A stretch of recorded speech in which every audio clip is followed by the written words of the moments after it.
Nations, l'Organisation des Nations Unies, comme un bouclier face aux horreurs de la guerre, comme une plateforme pour le dialogue, comme une passerelle vers une communauté internationale meilleure, plus juste et plus sûre.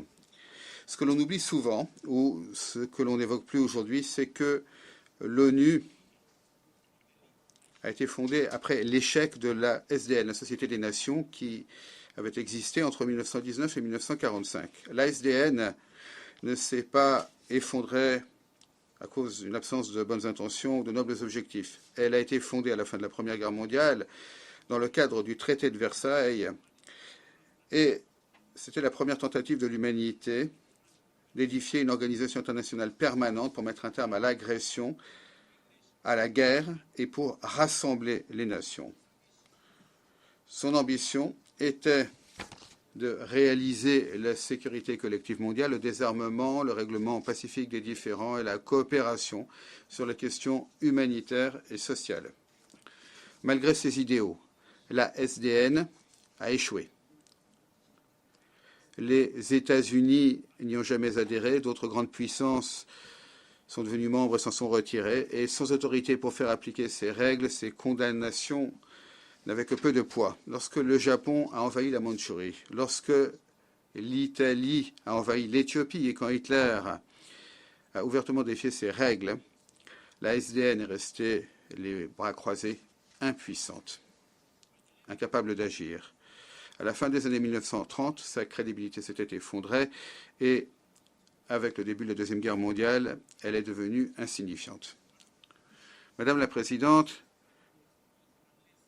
cette histoire est à la fois une leçon et un avertissement. Les institutions échouent rarement par défaut de vision ou d'idéaux. Le plus souvent, elles deviennent insignifiantes quand elles sont incapables de s'adapter, quand elles hésitent à agir et quand elles perdent leur légitimité. Pour rester pertinentes, les institutions doivent être réimaginées. Elles doivent être réformées, renouvelées et alignées sur les réalités émergentes.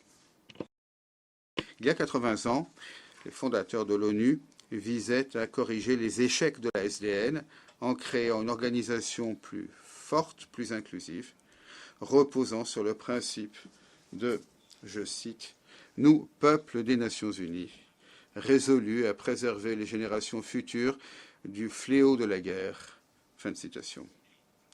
Aujourd'hui, nous sommes réunis pour ONU 80 et l'on ne peut pas éviter cette question. L'ONU est-elle adaptée aux exigences de notre époque? Peut-elle continuer à agir au service de l'humanité face aux réalités contemporaines ou bien est-elle devenue une relique d'une ère révolue?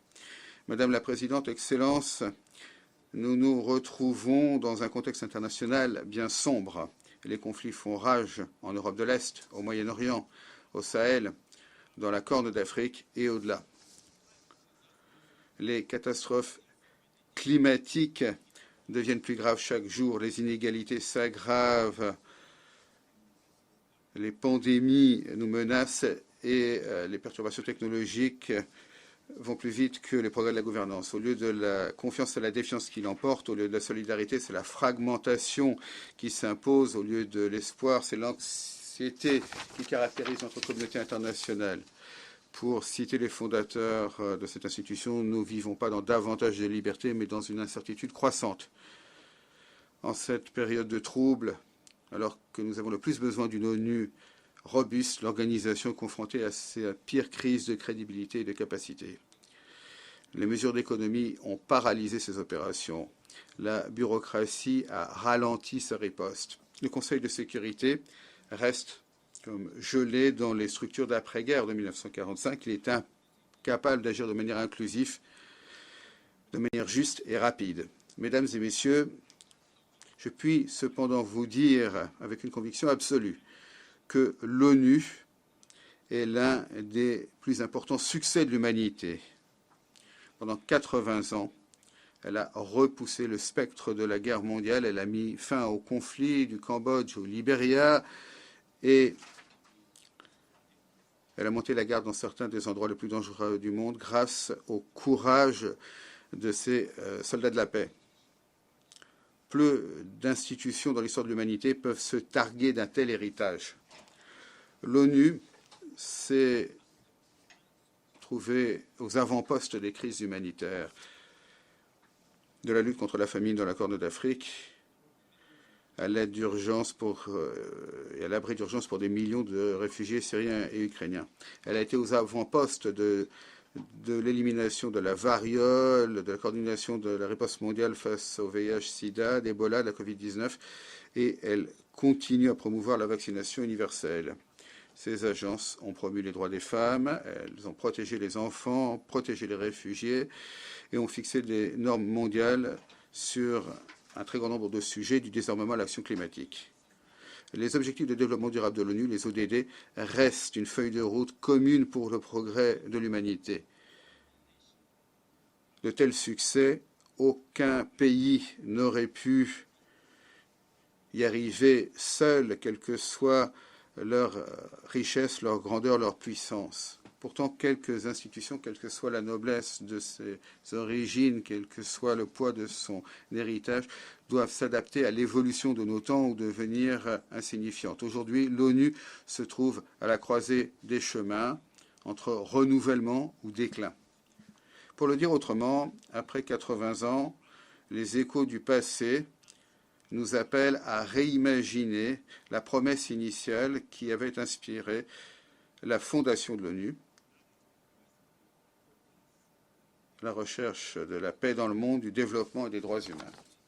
Mais cet appel, il faut maintenant y répondre dans un contexte mondial qui est profondément différent de la période de l'après-guerre dans laquelle l'ONU avait été conçue à l'époque. Ce serait ignorer la dure vérité de dire que l'ONU apporte les résultats qu'elle doit apporter. S'agissant de la paix et de la sécurité, sa voix, trop souvent, est noyée sous les rivalités des grandes puissances, alors que certains pays ignorent tout simplement ces résolutions et font ce qu'elles veulent. Trop souvent, les casques bleus de l'ONU, qui étaient autrefois un symbole d'autorité morale, ne jouissent plus du même respect. Des conflits à Gaza, à l'Ukraine, aux crises au Soudan, en République démocratique du Congo, en Somalie et au Sahel, nous voyons les acteurs agir en ignorant les appels de l'ONU. Excellences, Mesdames et Messieurs, le Kenya parle du haut de l'expérience d'un pays qui a beaucoup investi dans le multilatéralisme. Pendant des décennies, nous avons mis en danger nos soldats et nos policiers pour des missions de maintien de la paix en Afrique et au-delà, de la Somalie à la République démocratique du Congo, du Soudan du Sud, à, exemple le plus récent, Haïti. Ces 15 derniers mois, nous sommes fiers d'avoir dirigé la mission multinationale d'appui à la sécurité, MMAS, en Haïti. Pas parce que c'était facile, mais parce que la solidarité, c'est l'essence même de l'ONU. Madame la Présidente, le mandat de la MMAS expire dans quelques jours. En tant que pays chef de file, permettez-moi de brièvement vous faire part de nos expériences, les succès comme les difficultés. Il s'agit là d'un avertissement, mais également d'une leçon concernant les forces et les faiblesses du dispositif mondial de gouvernance actuel. Bien trop longtemps, le peuple d'Haïti a lancé des appels au monde. Et trop souvent, leurs appels se sont heurtés au silence, à l'hésitation ou à des demi-mesures. Haïti nous a tragiquement rappelé ce qui arrive lorsque la communauté internationale détourne le regard, lorsqu'elle traîne les pieds ou lorsqu'elle n'offre un soutien à contre-cœur. Lorsque le Kenya a répondu à la demande des autorités haïtiennes, c'est parce que nous pensions que nous nous joignions à un effort véritablement multinational. Nous sommes félicités, nous avons pleinement adhéré à la résolution 2699 par laquelle le Conseil de sécurité avait autorisé la MMAS, le Kenya étant pays chef de file. Nous inspirant de nos décennies d'expérience d'opérations de maintien et de consolidation de la paix, nous sommes portés volontaires nous avons proposé de diriger la mission. Nous avons déployé nos policiers pour affronter la menace de la violence des gangs à Port-au-Prince et dans ses environs. Madame la Présidente, Mesdames et Messieurs, la mission a fonctionné dans un environnement volatile avec d'immenses contraintes. Elle a été sous-financée, sous-équipée. Elle a fonctionné en dessous de 40% de ses effectifs autorisés.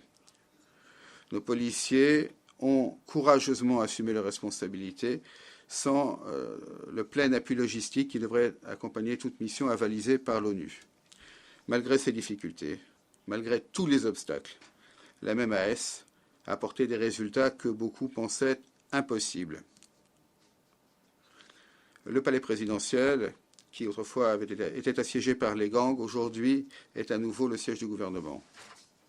Le siège de la police et le centre de formation de la police qui avait été pris d'assaut par les gangs sont maintenant sécurisés et actuellement l'académie est en train de former de nouveaux policiers dont 700 ont été diplômés il y a quelques mois. Les écoles qui avaient été fermées à cause de la violence sont rouvertes, les enfants sont à nouveau en classe, ils apprennent, ils font des progrès. Les routes qui autrefois étaient contrôlées ou bloquées par les gangs ont vu le retour de la circulation. Les cas d'enlèvement et d'extorsion ont connu une très nette réduction. L'aéroport et le port maritime, autrefois assiégés par les gangs, mènent maintenant leurs opérations de manière normale. D'où la question suivante. Si on a réussi à faire tant avec des ressources limitées et avec trop peu de personnel, en 15 mois seulement, qu'aurions-nous pu accomplir de plus si la fraternité des Nations Unies avait permis vraiment d'agir ensemble en solidarité avec le peuple d'Haïti? Du haut de cette tribune, permettez-moi d'assurer à tous nos partenaires, à tous les acteurs qu'avec le bon personnel, des ressources adéquates, le bon matériel et avec la logistique nécessaire, il est possible de rétablir la sécurité d'Haïti. Il est possible de neutraliser les gangs. On peut assurer la sécurité des rues, des écoles, des hôpitaux et des maisons. Le harcèlement constant, les enlèvements, les actes criminels rendant insupportables les vies des Haïtiens sont inacceptables, injustifiables. Cette organisation doit y mettre un terme, les Nations Unies. Madame la Présidente, alors que le Conseil de sécurité délibère sur les prochaines mesures à prendre, nous ne devons pas perdre de vue le fait que la situation en Haïti exige une attention soutenue, coordonnée et concentrée, une attention internationale. Une transition bien ordonnée après la MMAS est essentielle pour consolider les acquis jusqu'ici durement acquis. J'exhorte le Conseil de sécurité et tous les partenaires à continuer à faire en sorte qu'Haïti avance sur une voie de paix, de stabilité et de renouveau. Mesdames et messieurs, s'agissant des droits humains, notre principe est clair et indéfectible. La protection des civils et le respect du droit humanitaire ne sauraient être appliqués de manière sélective. Nous ne pouvons pas condamner les souffrances en un endroit et fermer les yeux ailleurs. Le Kenya est vivement préoccupé par la catastrophe humanitaire à Gaza